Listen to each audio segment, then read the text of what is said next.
Qué bueno que continúe con nosotros. El día de ayer entró en vigencia la ley de reforma a la reforma de la ley de protección al consumidor.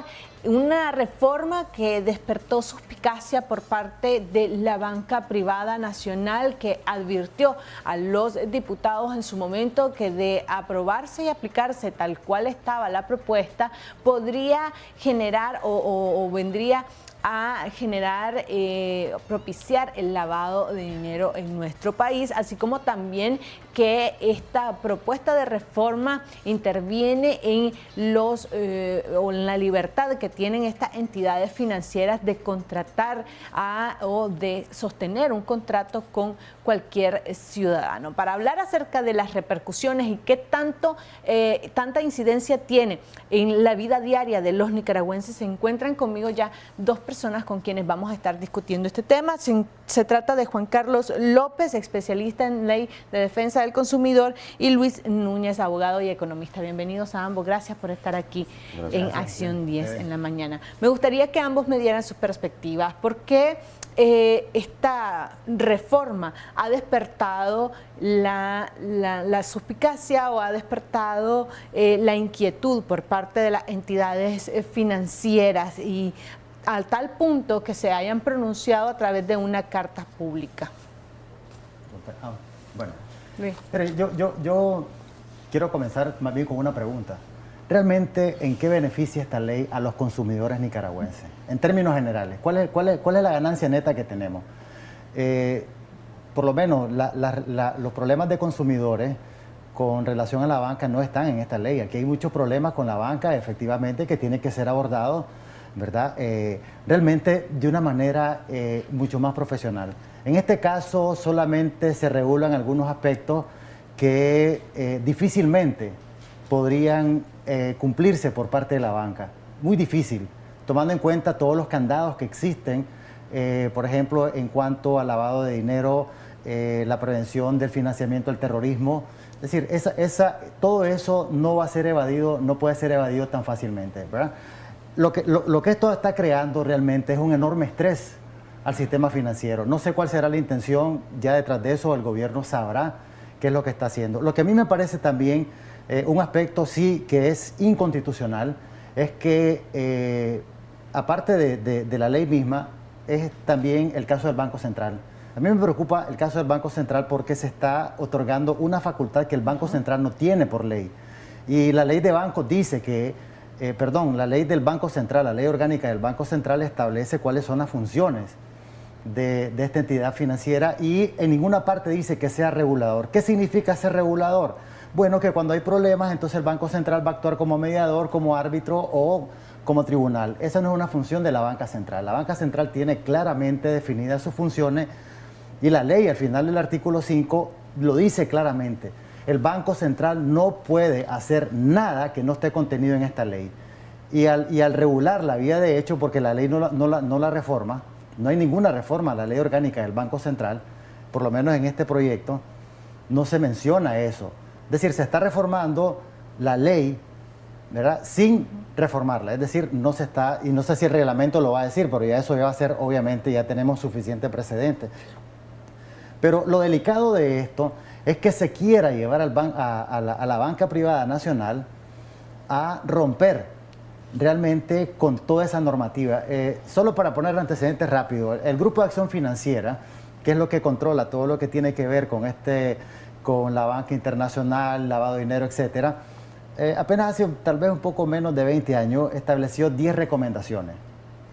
Eran recomendaciones. Hoy ya vamos por 40 recomendaciones. Sin embargo, a diferencia de hace casi 20 años, ya no son recomendaciones. Son obligaciones que los países tienen que cumplir. Aquí se creó la UAF, que no la querían crear. Se hizo toda la legislación sobre el lavado de dinero, que no le querían entrar a ese tema, y el CAFI dijo, lo hacen. Todavía los últimos remanentes, las últimas ya legislaciones sobre el lavado de dinero, es a instancia de las presiones que el GAFI ha hecho. Ya no son recomendaciones. Aquí mucha gente se equivoca y dice recomendaciones. No, son imposiciones. Y cuando rompemos, si rompemos estas recomendaciones, ahí viene lo delicado. Ese es el punto que está atacando a Sobam. Juan Carlos, ¿qué tan beneficiosa es esta reforma a la ley para los consumidores? ¿Realmente está dirigida a proteger al nicaragüense de mediano ingreso, o realmente es como muchos han dicho, que se trata precisamente de poder darle la opción a las personas que han sido sancionadas por Estados Unidos, el de tener opción en la banca privada de realizar este tipo de contrataciones? Sí, Michelle, bueno, te agradezco obviamente la oportunidad, sobre todo una pregunta concreta, que ha sido el tema de discusión. Sí, dando una respuesta específica, es lo siguiente. El marco legal que tenemos hoy en día, anteriormente era la ley 182, y con esta ley 842 y esta reforma, puede denotar dos aspectos. Uno de ellos es que tiene una connotación inducida, o sea, está inducida a estrictamente el sistema financiero, no completamente, sino prácticamente como un ítem de procedimiento, o la forma como se van a revisar aspectos que anteriormente en la ley no se conducía de una forma específica. Por ejemplo, se hablaba o se establece el tema de las remesas, que el Banco Central va a hacer un trabajo aparentemente de semi-regulador en cierto punto. El tema de muchas cooperativas aquí se dedican a prestar dinero y no tiene una regulación ni siquiera de los intereses corrientes, moratorios, ni mucho menos, porque la ley no establece ningún marco legal, y peor la ley de cooperativas. Se te establece que el MESCA va a hacer un trabajo donde también podés establecerlo. Claro, me supongo que cada ente regulador o cada aspecto orgánico va a crear un procedimiento o un reglamento en su momento, porque la misma ley del consumidor 842 y esta misma reforma te lo vuelve a hacer el hincapié. Entonces, si lo agarras así de parámetros, lees la ley, puedes decir como un consumidor cualquiera, decir vos, la ley me trae cosas más específicas que me puede beneficiar. Pero si lo agarras el texto de manera literal y consideras que específicamente la ley trae cosas algo positiva. Ojo, no estoy diciendo que es un beneficio completo, porque aquí hay temas del consumidor que esta ley realmente no la trabaja, y la ley anterior de los años 90 es mucho mejor que la actual, por ejemplo. Tenemos una llamada telefónica, me gustaría que le diéramos pase para poder escuchar sus comentarios o preguntas. Muy buenos días. Buenos días. Hola, buenos días. Sí, le escuchamos. Ok, yo tenía dos preguntas. La primera es, ¿qué pasa si esta ley prácticamente está arrinconando a los bancos a aceptar a personas sancionadas dentro de sus carteras o dentro de su institución? Entonces, el banco se vería afectado a nivel internacional y esto obligaría a cerrar operaciones en Nicaragua. Esa es la primera pregunta. Y la segunda pregunta es, ¿qué pasa si estos bancos cierran operaciones en Nicaragua? ¿Qué pasaría con las empresas? Ya no pueden hacer ningún tipo de transacciones internacionales y también se verían afectadas, ocasionando el desempleo para la gran mayoría, que sabemos que somos trabajadores de empresas. Muchas gracias por sus comentarios y agradezco su respuesta. Buen día. Buen día, muchachos. Solo iba a terminar eso porque obviamente una pregunta más del punto de vista de una visión económica, como el economista de don Luis. Solamente quería culminar la idea en esto. Justamente, si agarras el texto de la ley, no te establece, claro está, de que no te va a establecer el tema de los sancionados, ni mucho menos. No te lo va a poner en perspectiva de una forma explícita. Sí. Sin embargo, posiblemente, estoy seguro, de que la intención o la idea es poder trabajar un mecanismo asolapado o una ley técnica, con planteamientos técnicos que aparentemente al consumidor le viene a dar, al menos aparentemente, un poquito de beneficio, al menos para tramitología, etcétera, porque aquí tenemos que recordar también que a veces hay abuso de entidades bancarias de que te cancelan algún tipo de producto financiero, algún tipo de crédito, y en ocasiones las respuestas son tardías o hay solicitudes de los usuarios, y eso lo digo porque en verdad tenemos experiencia en esto, no porque a mí me contó un amigo o porque la red social me dice algo, no, porque nosotros trabajamos ayudando a los usuarios en este tipo de casos, y las respuestas son realmente tardías y no hay un procedimiento establecido. No digo que esta ley lo establezca específicamente, pero lo que quiero plantear es que la ley puede ser algo disimulado, para posiblemente algunas personas que son afectados, familiares afectados, el tema de los sancionados. Es posible que eso sea el trasfondo del asunto. Pero si agarras técnicamente la ley, no te lo establece.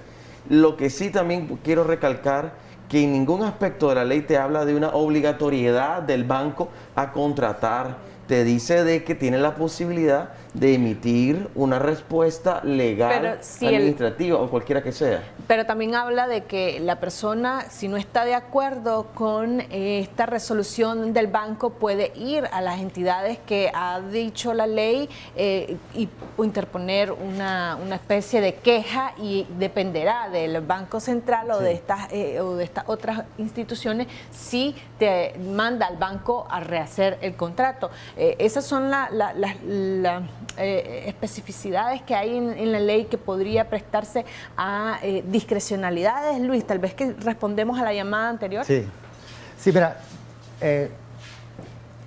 aquí se ha hablado mucho de y voy a atener a lo que dice Asobam, ¿verdad? Que es los puntos que ellos aseguran que puede tener problemas. Primero, un relajamiento, dicen ellos, ¿verdad? Y yo comparto esa parte. En cuanto a las medidas de lavado de dinero, por lo que menciona Carlos, que creo que es muy importante, y es que hay cosas que no están bien reguladas en esta ley, es decir, que quedan como preceptos muy generales. Entonces, al estar expuestos en este sentido, aquí no solamente el problema son los sancionados, aquí hay mucha plata ilícita que anda circulando, que los bancos rechazan. Por lo menos semanal están rechazando dinero que viene de cualquier lado, y esto incluso puede abrir una puerta bastante peligrosa en cuanto a cómo nos vemos al exterior. Entonces eso es una de las cosas que ellos también plantean, la posibilidad que Nicaragua caiga en una lista negra. Nosotros ya estamos en una lista gris, y ya anteriormente hemos hablado de esto. La lista gris ha sido una cosa que le ha hecho mucho daño al país. Costó mucho salir de esa lista y volvimos a entrar a ella. Continuamos más adelante, luego de escuchar la siguiente llamada telefónica. Muy buenos días. ¿Cuál es su consulta o comentario al respecto? Buenos días. Pues yo soy un pequeño empresario que he sido afectado con esta ley porque se me han negado un crédito y yo no tengo ninguna implicación con lavado de dinero o cuestiones ilícitas. Entonces, un banco me negó en esta semana un crédito para poder crecer. Gracias. Muy amable. Este es uno de los casos que los diputados que han promovido la ley, que la aprobaron, decían que era el objetivo de la ley, precisamente, quizás el tener acceso a que pequeños y medianos empresarios tengan acceso a créditos, poniendo ciertas prendas, ¿no? Pero fíjate que vamos a hacer una pregunta antes, también, señor, que llamó. Posiblemente el caso de él no necesariamente se refiere al tema de la ley específicamente. Sí. Primeramente, hay otros parámetros. Luis comentaba también de que ya existen normativas de la Superintendencia de Banco en el tema de cada aspecto particular. O sea, hay una cantidad de normativas en el sistema bancario y financiero para la revisión de los créditos, las previsiones, etcétera. Ya está inclusive la concentración de los niveles de riesgo de cada usuario. Esos son asuntos aparte. También existe normativa y leyes conexas que regulan el tema de lavado de dinero, aplicaciones ilícitas. Hay una legislación penal también. Vos me preguntabas que si el banco te niega y te emite una carta diciendo con argumentos legales, según establece la ley, insisto, con argumentos legales, que te puede denegar un crédito o invertir un producto financiero y decirte, mira, no podemos ir con vos. Si vos quitas el contexto político que vive en Nicaragua y le das la oportunidad a un usuario en igualdad de condiciones de también refutar lo que me dice el banco, te soy honesto, en legislaciones comparadas, eso es un procedimiento que es adecuado, porque te permite la igualdad jurídica del ciudadano de poder decir, ¿y por qué? Porque, querrás o no, los bancos se pasan una información de listas de personas que obviamente se mantiene con un sistema de revisiones y ya estás casi con una muerte civil prácticamente. Lo que insisto es que aquí lo adecuado es trabajar con armonía. Lo negativo está, y vuelvo a insistir, el gobierno no viene y hace una consulta amplia de temas delicados. Entonces desde ahí actúa, pensa mal y vas a ver cómo cómo actúa, ¿no? De manera negativa. Entonces, como el gobierno tiene esa practicidad completamente, y si me preguntas a mí, digo, ¿por qué el gobierno va solamente con el tema de los servicios financieros?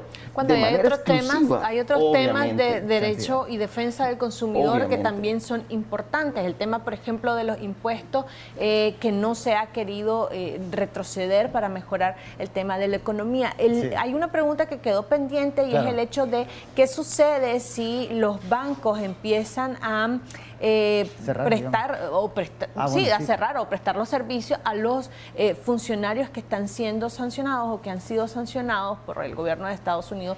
¿Qué implicaciones va a tener para la banca, pero también para las empresas mismas y la economía del país? Sí.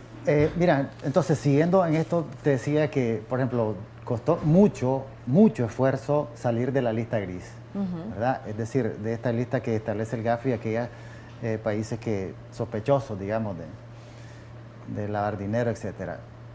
Y volvimos nuevamente. Esto fue un trabajo duro y aquí hay que reconocer incluso este mismo gobierno que fue el que terminó el proceso, ¿verdad? Hay que reconocer que ellos lograron sacar el país de la lista gris y volvimos nuevamente hace 2 años a esto. Ahora existe el riesgo de pasar a una lista negra ya a nivel de Irán, Corea del Norte, ¿verdad? Entonces, y eso es grave, ¿verdad? Eso es lo que plantea ASOBAM.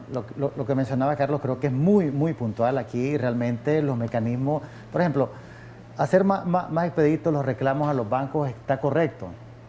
El problema es la infraestructura para eso. ¿Qué tanto, es decir, cuál sería el mecanismo y qué tan rápido podría ser? Tenemos una Dirección de Defensa de los Consumidores que no sé si existe, no existe, tiene presupuesto, ¿verdad? Entonces, ¿qué es lo que pasa si nosotros llegamos a un escenario de lista negra o que Nicaragua quede fuera, digamos, del sistema financiero global? Recordemos que ahora todo el sistema financiero actúa realmente interconectado. Todos actúan interconectados. Por ejemplo, la crisis del 2008, nosotros antes de eso nunca habíamos tenido ningún efecto. Esta vez sí ya hubo efecto. Menos que muchos países, pero ya comenzamos a sentir la oleada. Entonces, es decir, como estamos más interconectados, entonces ahora todo tiene una repercusión. Entonces, Nicaragua, por ejemplo, comencemos con las remesas, para traer remesas necesita un banco socio, que es lo que le llaman bancos corresponsales. Que ese banco corresponsal esté en Estados Unidos, esté en España, esté en otros países, y entonces, bueno, a través de él hacemos la conexión con la empresa que aquí trae las remesas y entonces presta el servicio, ¿verdad? Igual pasa con las transacciones para por ejemplo, para el pagos entre empresas que están en un país y en otro. Los bancos podrían cerrar.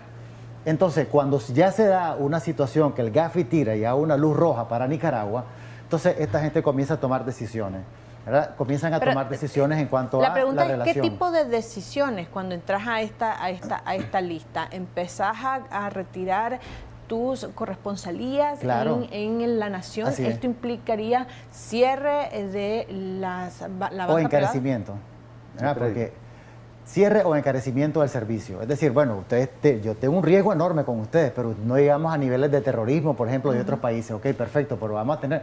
Pero yo no voy a arriesgar mi credibilidad como banco internacional por ejemplo, tener relaciones con Nicaragua. Es decir, es muy delicado, hay que esperar, obviamente, esperemos qué es lo que va a hacer ASOBAM, porque, por ejemplo, yo supongo que tienen que recurrir a esta ley, ¿verdad? Ellos anunciaron, pero bueno, no sé si lo van a hacer, pues, pero de hecho, aquí el perjuicio son las operaciones ya internacionales que puedan tener los bancos.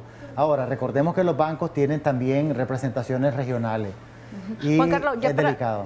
Para finalizar, recomendaciones, sugerencias y si esta reforma era necesaria en estos momentos. Realmente creo que no es necesario. Realmente. 2, siempre tuvo que haber habido consultas, pero realmente el gobierno no la hace. Y tercero, solamente dar mi única versión es, si agarras el texto de la ley, aparentemente no dice nada, no tiene mayor perjuicio, tampoco afecta al consumidor. Posiblemente la banca obviamente se pone en nivel de riesgo porque hay un tema de fondo y más nada, pues claro, hay que esperar el comportamiento, cómo va a poder predecirse, y te digo, lo más adecuado es que en un tiempo muy muy cercano esta ley deberá revisarse, salvo esta reforma para una derogación o para obviamente instigación en una reforma en su articulado, porque sí realmente cuando el río suena, piedras trae. Y entonces, ojo, creo que eso debe ser obviamente revisado. Sí. Bueno, vamos a ver qué sucede en los próximos meses tras la entrada en vigencia de esta ley. Vamos a hacer una pausa comercial, ya regresamos con mucho más.